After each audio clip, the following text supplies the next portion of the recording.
our third TrailBlazer Talk, everybody. Tonight we have NRHA $1 Million rider Nathan Piper joining us with our coach Shannon Piggott. Nathan and his family live in Aubrey, Texas, and you might know him as the 2022 The Run for a Million champion aboard Patriot. He's also an NRHA Derby Reserve champion, an NRBC co-champion, and an AQHA world champion. So he has a ton of experience, and he also is a follower of Lanny Basham's teachings and processes, which many of you became aware of during the Ride Life Master Course. So we are super excited to have you tonight, Nathan. Thank you for joining us. Thank you. It's my pleasure. It's really interesting because, Nathan, I did a 4-week course for my show teamer clients, those clients that, commit to a year of coaching with me. We ride, we show, we talk strategy. And,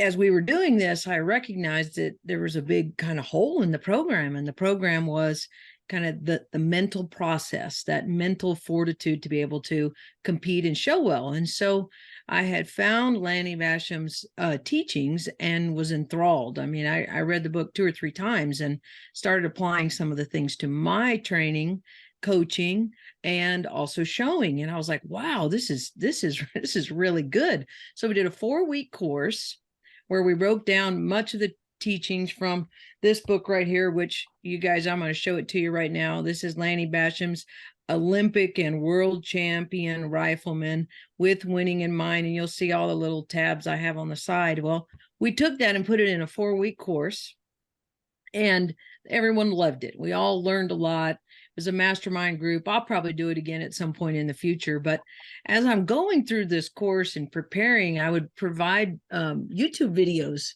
for the participants so that they could watch something and learn something. And anyway, one day I got up in the morning, I was like, I need a really good video as close to an equestrian sport as I can find. And so I got an email from Mental Management Systems showing that a new YouTube video had been published. And I was like, well, let me check this one out. And it's you, Nathan. That's awesome. And I was like, oh my gosh, it's like another person that's following Lanny, and not just a person, like someone really great. And so I guess we're happy you're here. I'm honored that you would agree to come on and talk to our Ride Life members and our show team members. And I guess I'm curious to know, what is it about what is it about Lanny Basham and his process appealed to you? How'd you get started with him? How have you applied it? We're all dying to know. Yes, you bet. So I had, obviously it had been competing in the reining industry for a long time and knew I needed a mental game. I knew my mental game wasn't strong. Horse shows, I would be nervous, uptight. My wife would be tired of putting up with me. And so just I started searching for a mental game. And so the first couple I tried, there was, and I don't remember their names, but it wasn't real. The one I remember, one lady I was talking to, she's like, if I was struggling with my circles, she said, if you just have to believe that you're going to have good circles, and that will happen. And I was like, man, it's not how it works. Like, that's not reality. I can think I have good circles, but I don't think that's gonna change my training technique. So I had a youth girl, and her parents called me and said, hey, we want you to be her mental coach as well. Both her brothers shot skeet, and they'd both gone through Lenny Basham's courses. So I go down to I think it was in Flower Mound, his office, and sit, and I don't really know what it's about, but I'm going to sit there and kind of keep her accountable and help her with this. And so it was a 2-day course, and I was a little nervous because I can't sit still for 5 minutes, much less for 2 days in a chair. I didn't know how I was going to do it. But And he started talking. I was on the edge of my seat. And by our first break, I said, I need to know how to do this. I need this for myself. Um, and we had just had our second little girl, and I still owed probably the hospital for delivery, but I was all in, and it's his. I went to, I guess, the most expensive way you could do it. It was a 2-day course, a year of phone consultation all the time. But I knew that's what I needed. So that was in 2014 when I started it, and thankfully it was because one of my youth kids, who later became a member of the A&M equestrian team, it was her direction. But his process is real. There's a spot in my journal for finding a solution. If I have a maneuver I'm not happy with, I can go ask my friends, and I can find a solution. So his is just far beyond any of the others that I was looking through in the past.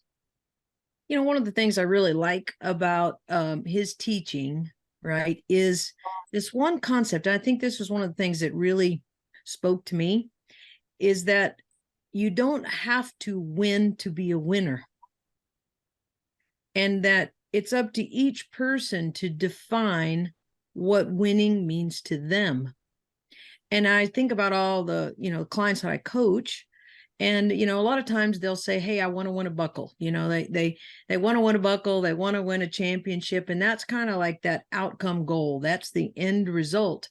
But then as you start delving into what motivates them, sometimes winning for them is completing a pattern without a penalty, or completing a pattern without going off pattern. And to them, that's winning. And I think in those that first 2 chapters where Lanny starts talking about what does winning mean to you, and that's very personal. And so when you say real, that's real life. I mean, we all want to win, but we tie up a lot of, and I'm leading to a question here, is, it's real easy to put a lot of your self-worth or value in 3 judges' opinion on one run, or 1 judge's opinion on one run. And I'm curious to know, how do you feel about how defining your success according to one person's scorecard? Well, so that's exactly right. For me, I was so outcome focused before, made the whole horse show miserable. And Lenny says that that God calls us to be excellent in everything we do and content in every situation. And so knowing that the Lord is in charge of the outcome, and that it's his outcome, and giving it to him, um, made all the difference in the world. And so the pressure is off. Not to say that there's still not nerves, but it is not the win. And he also talks about there's a time to think about winning, but it's not when you're competing. It's not while you're at the horse show. And so all of those helped me to get focused on the process of the competition, the maneuvers, and not focusing on the win. And you're right, it depends on the horse. Sometimes a win it's different for different situations. And so, yeah, to look at the success step by step, that's how you get successful. Yeah, and that's one of the things that Lanny talks about a lot in the mental management system. That's his trademark system, is about running your mental program. It's about, your winning as a process, right? And process is primary. So when I think a little bit, this was like eye-opening for me, because it made me think a little differently about how I train a horse and how I show a horse. And once I figured out that if I focused on the process, my nerves kind of went away. I don't know if you found that to be true, but that was a big step. That doesn't mean I don't get nervous. I mean, I do get nervous. Sometimes I'm frankly scared, but focusing on the process is kind of like a security blanket for me. And I hope that you'd talk a little bit about what process means to you. Yeah, you bet. So, that's right. Lenny says that you can't have two thoughts at one time. And so when the nerves creep in or let's say it's the night before and and you can't sleep. If I am laying there, I'll start running that I'll start viewing my pattern, and I'll run that perfect pattern in my mind. And I know actually at the last horse show we were in Arizona, and I don't think I got to the second maneuver. I was asleep. I didn't even finish my pattern, but it gives you focusing on the process and focusing on the maneuvers instead of thinking about um, what could go wrong. Yeah, so we talk a lot about, when my clients come and, mostly what I do, Nathan, is I coach people with their horses. So their horses aren't in full-time training. They train at home, they try to school their horses at home, they come for lessons, they get exercises they can go home and work on, and then we go to the show to kind of test that progress.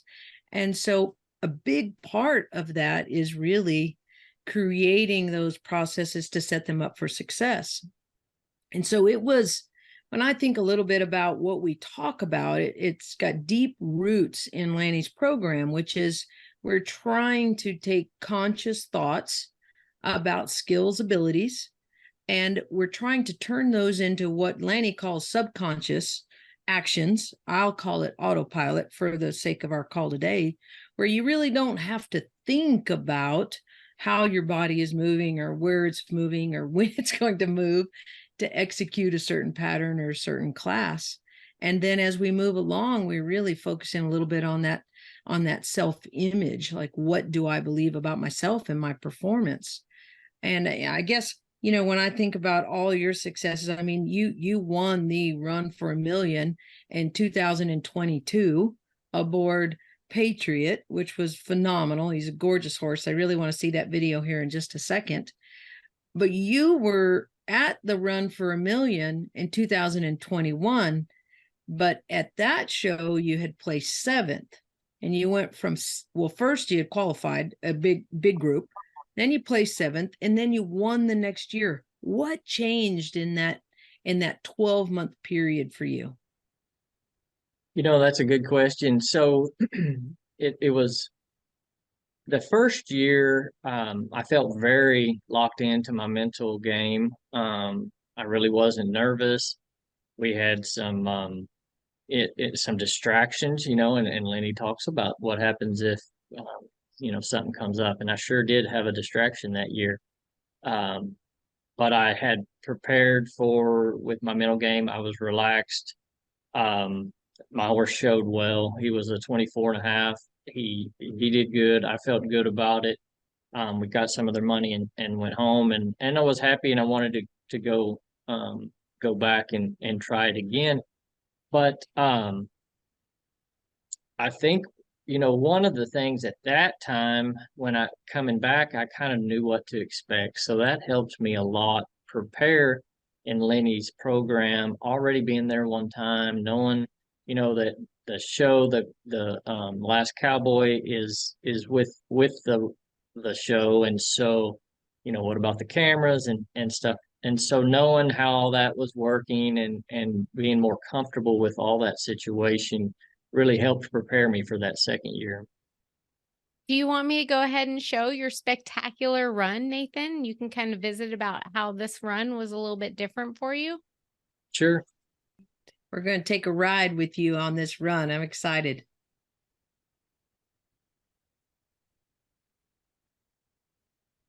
So again, when we're going through that mental management process, we are supposed to be in the subconscious. You talked about that earlier, in the subconscious while we're showing. The conscious is the training mind. The conscious is when we're at home. And I mean, when I was walking out of there, I really couldn't tell you if it was a good run or not. I was so in the zone. I was happy with, I knew he was good, but I didn't know how good until they called my score. Um, and he was great. He was what I what's interesting to me in the mental management process is, and Lenny, he doesn't understand this because he's never been with an animal. But when you are confident and when you have your mental game on, you have another level of oneness with that animal. Like I've had animals or horses walk in that pen, be nervous, and I can mentally calm them down because my mental management, the strength in the mental management changes. They sense my confidence. They sense there's nothing wrong, and I've had them calm down. So his mental game is shooting rifles, and it's so important. But for the animal to feel you, because I mean they feel your heartbeat, your blood flow. When they feel you're comfortable, confident, it's amazing what they can do. It's gorgeous. Yeah, he was phenomenal. He was on. It was just a blessing. The good Lord had just so many ways that the Lord had made this all happen. I was just sitting in the saddle. I wasn't doing anything really. I was just enjoying the ride. It was phenomenal. Nathan, were you draw one or were you just first after a drag? I was first after drag. I was draw 5. Um, and it was neat how he was. I mean, you could see. I wish somebody had taken a picture of his tracks because he just was all on top of his tracks You just can about the see whole it there. time. Yeah, you can see Yeah, it. like that's 2 circles and it almost looks like one. Mm-hmm. Yeah, he was just it was amazing. I think a lot of times as we're watching this is just gorgeous.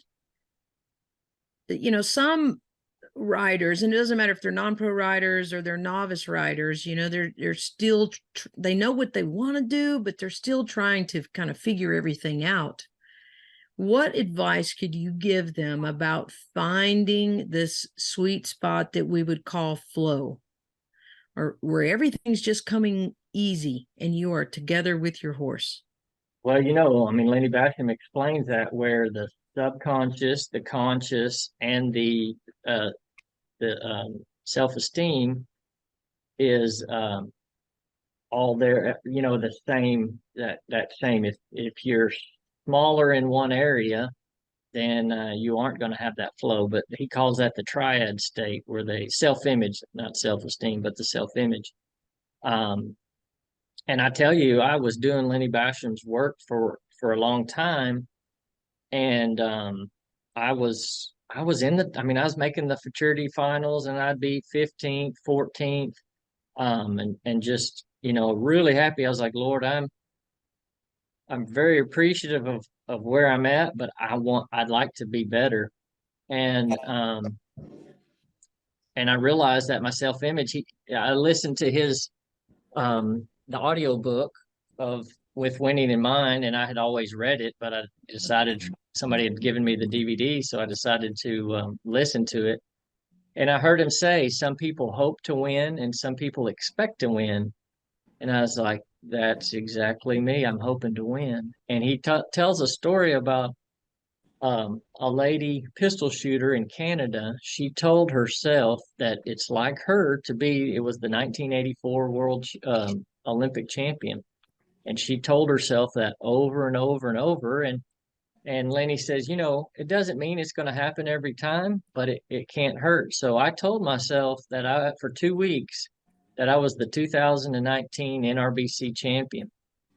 And it came true. Me and Jason Van Lanahan were co-champions at the 2019 NRBC. So, you have to have the self-image, the conscious, which is at home, the training, the practice, and the subconscious. He tells you to put yourself. There's always like a little key word or something right before I go in to put myself in the subconscious. So, because you can't think when you're out. If you're trying to think through all of that, it's too late. It goes too fast. It has to be just smooth and effortless.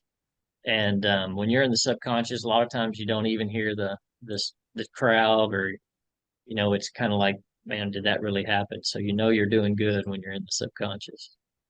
You mentioned it's fast and sometimes, you're going through it. That sounds a lot like when you work a cow. And we have a question in the chat. Reese wants to know, what is an example of a thought process as we approach the cow, because there isn't a pattern to go through in your mind?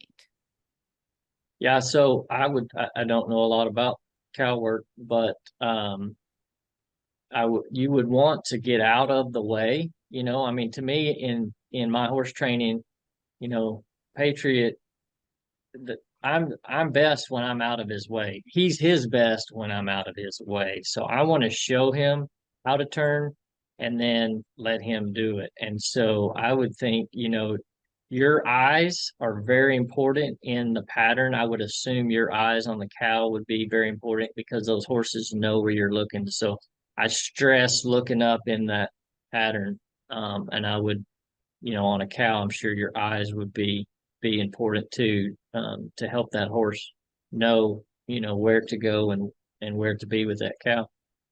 And so just staying out of the way and letting him do the work. Yeah, and I think Nathan, right, spot on. And the more we talk about this a lot in the practice pen, the more we can empower those horses to do their job and stay out of their way, when they know how to do their job, the better everything goes. Because the more that a rider will try to control a situation or try to anticipate, I mean, the last cow they had, here's a good example. Last cow a rider has was very reactive. Like he was a tough cow. He came out of the back chute with his tail up, head up, and ran the rider and horse across the pen. And so that rider might come in with what we call I'll call a cow hangover, meaning they're thinking that the next cow is going to be just like that cow. And so they're projecting a little bit, but every cow's its own individual. And so being flexible, knowing what the rider's job is, which is to be calm, relaxed, the rider having what I'd call a mental script, and whatever it is that works for them, their own process might be take a deep breath before you call for the cow. It might be accurate, and that rider know what accurate means to them, and then allowing that horse to do their job while supporting them if they get a little out of position. To our learners' question, this applies to our horses as well. And this was one of the questions I had for you, Nathan, which is, can we help our horses be a little more subconscious in the way that they work a cow? And can we help a horse improve its own self-image of its role as a performance athlete? You bet. Like for me, and Lenny Basham's process, the years of learning that and building confidence in me has taught me to build confidence in those horses. And so I do a lot more showing them and getting out of the way, and so like if I'm turning one, maybe before I was helping them a little bit with a little leg or doing something that was just making them go around. Now it's their job. And when they do it without my help, they're more confident. It's no different than a kid. Kid does something by itself and they look at me, Dad. The same thing with that horse. And so my training has changed to a way to make them confident about their maneuvers because they're doing it and they're responsible for it. So therefore they have a better self-image. There occasionally folks will come and I get excited and I fall victim to this too, which is, you get in that spin and you think if you just pull a little harder, they'll go faster, but they don't, they go slower. That's right. That's right. I teach them to want to be in the spin, and when they want it, they're going to speed up on their own. But you rarely feel that if you're telling them, you're saying, go spin, go spin. They're not going to speed up on their own. If they learn that's where they want to be all of a sudden, and I'm leaving them alone in the spin, then they're going to start craving it. And that's the greatest feeling is when you feel their feet start speeding up and you're not asking them to. Yeah. So let's talk about pressure for a little bit, because, pressure can feel a little uncomfortable. And how do you feel about a rider's feeling of pressure, and how do you look at pressure, whether that's showing pressure or client pressure or training pressure? Yeah, so for me, pressure is a good thing because it makes me get better. It makes me want to be my best. I remember I had two really nice horses. Matter of fact, the first time somebody went out and bought me a 3-year-old futurity horse, and it was a horse named In Like Flynn. And I made the open finals. He was fourth, I believe, at the futurity. And then I had another beautiful Shining Spark son. He was a Palomino Roan out of a highbrow cat daughter named Cotillion. I made the futurity finals level 4 on both of them. I made the NRBC level 4 finals on both of them. And I didn't make the finals at the Derby on either one of them. And oh man, I was, my nerves were getting to me. So there was the pressure, I had made every I'd made the futurity, the NRBC, and so it's the other big one's the Derby. And so the pressure got to me. And I remember just being mad and upset and frustrated, and that was my first year of Lindy Basham. So I called him up, and he said nerves are good, pressure's good. If you didn't feel that, you wouldn't want this. You want this so bad. That's what the nerves tell you, how important this is to you. And so it really gave me a great perspective on the pressure and the nerves as a motivator. That's going to motivate me to work harder. That's going to motivate me to write my journal every night. That's going to motivate me to try to be better than and work on things and get better. So because I do love the pressure and love to be my best. Let's talk about your journaling. I journal a lot. I journal on individual horses. I journal on my own performances, using much of what we have learned here with Winning in Mind. How do you journal? So my training technique on a daily basis is pretty much the same. So Monday I work circles and guiding.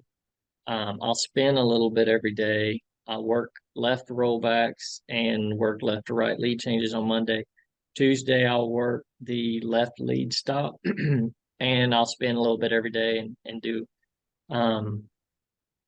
my right to left rollback and right rollback and right left lead change. And so in the journal section where it says, what did you do today? I write down what I did and what drill. Most of the time I'm using the same drill throughout the day. Now it may be different with each horse. The more advanced horses, the drill may be tweaked a little bit, but it's pretty much the day is the same on what I'm working on. So that part of the journal, I tell them, or I write down what I did or what I learned or what, something new or something that stuck out to me. And then the page on what I did well today, it's maybe I write down that horse did an excellent stop that day. And, man, we were really clicking, or we felt he was focused, and so I kind of write my individual animals on the what I did well today. And so, yeah, but for me, not only has the journal helped my self-image, but my program, it has solidified my program. Maybe I'm writing the same thing down Monday for months on end, but it's in my head now and I'm not forgetting it. Back before I journaled, it'd be so frustrating when I'd have a technique, forget about it, not do it for 6 or 7 months, see somebody else doing it, and be like, man, I used to do that. Why don't I want to do that anymore? It's because I was not journaling. One of the things that I think is really important here is that, a person's performance and their self-image are equal. When our self-image is up, our performance is up. When our self-image is down because of life or because of a last run or, whatever it might be, but when that self-image goes down, our performance comes down. And I think what's important for all of us as competitors, and every person on our event tonight is a competitor, is to know that we can replace our self-image positively if it is negative, and thus we change our whole performance for eternity. So that's the cool thing about self-image is, even if you've got this little thing on the side of your, your shoulder, and it's, I'm not good enough, my horse isn't good enough, we haven't been able to get clean lead changes, he's always kind of dropping his shoulder in the circle, or doesn't always want to turn to the left or right, we can't do the lope over logs in ranch versatility.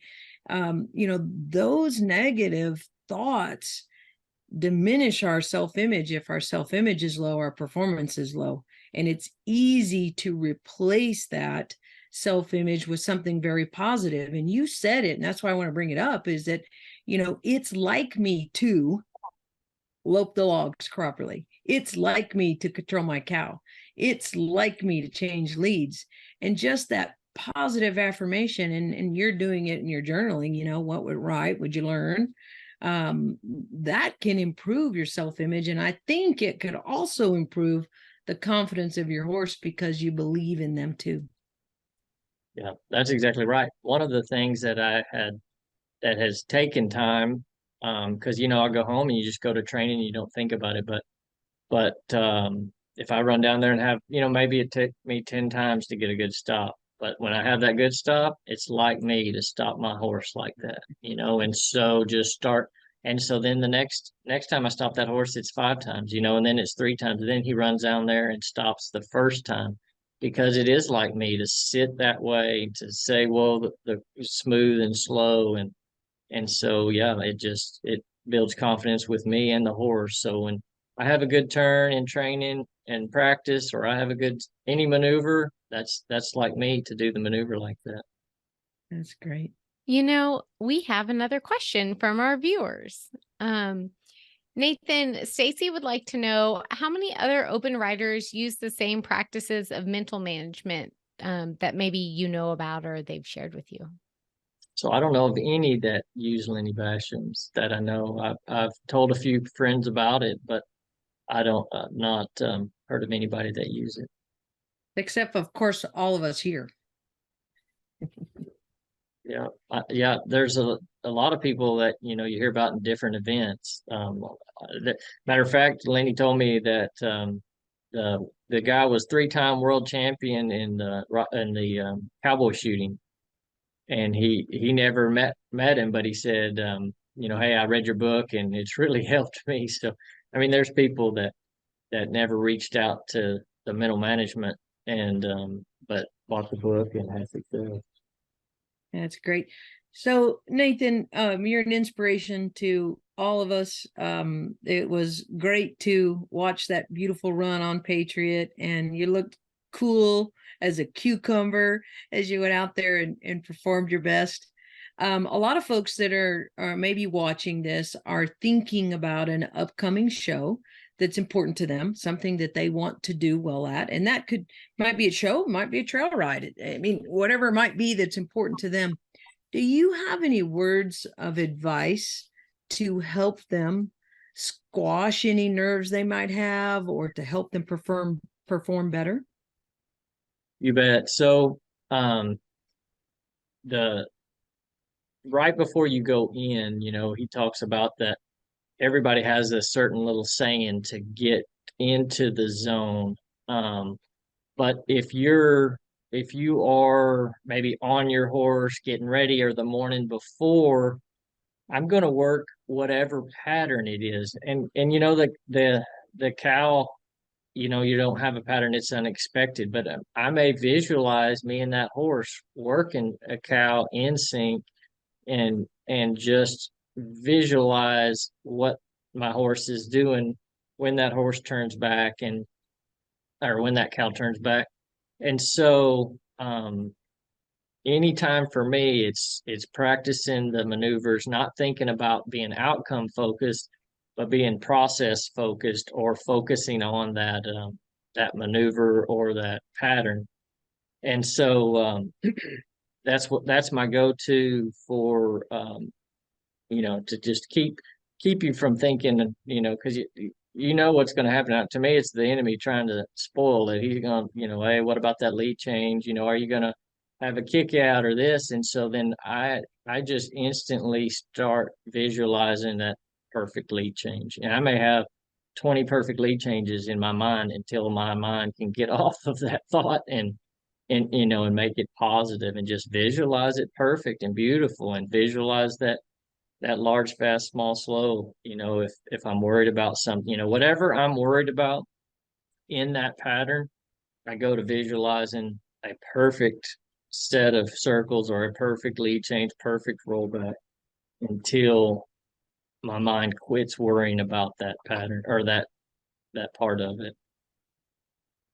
I think there's so many times we get on our horses and we might go and drill circles and drill circles and drill changes. And all we do is add a little kerosene to a fire that might already be brewing.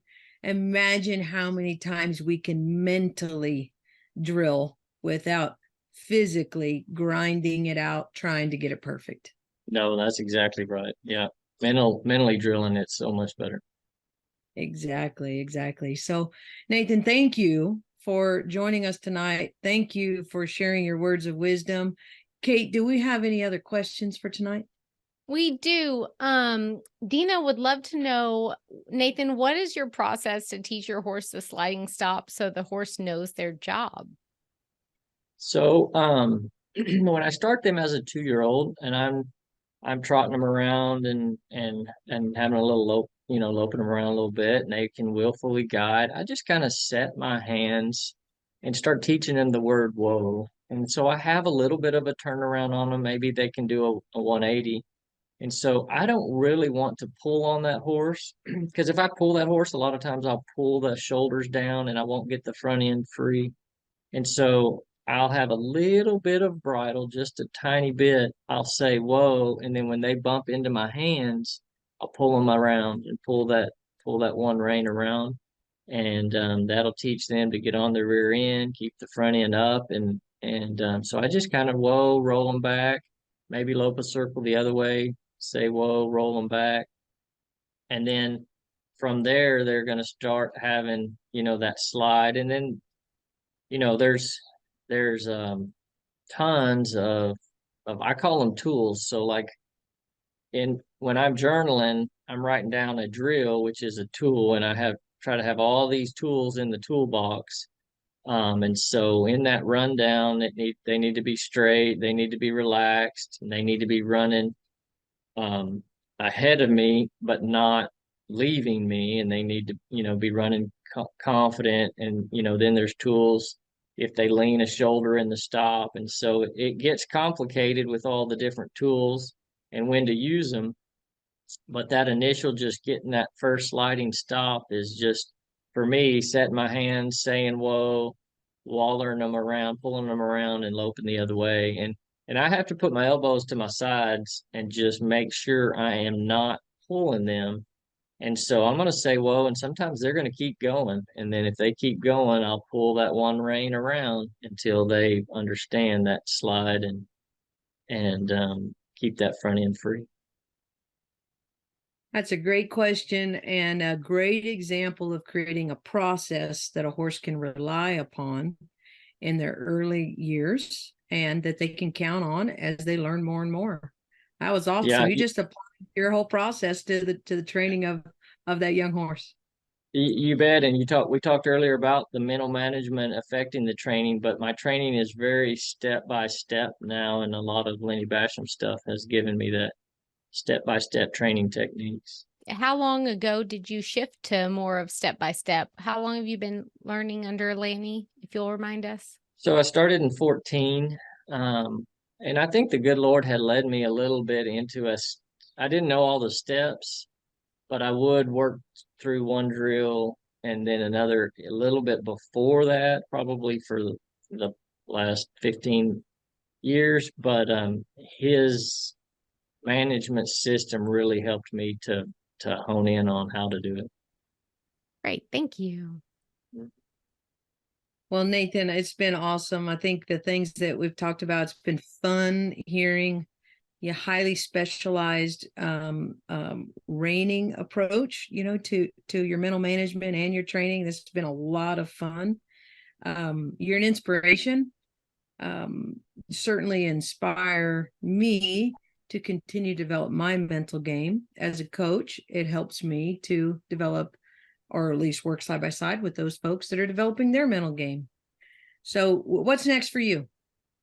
Well, we have, we're here at Ardmore for the Southwest Reining Horse, Association, the futurity here, and then the big futurity in Oklahoma City in November. So two more till the end of the year. Well, But we'll yeah, be cheering you on. well, thank you so much. It was just a blessing to be here. God bless y'all, and thank you so much. Thank you, Nathan. Well, Ride Life members, thank you for joining tonight. Add some reactions or emojis if you enjoyed tonight's program. We look forward to bringing you more Trailblazer talks. Just another reason why being in this great community is such a value and such a wonderful, wonderful way to learn, grow, and play together. Yep, Nathan, you got lots of hearts and claps. So thank you so Excellent. much. Thank you. Y'all have a great day.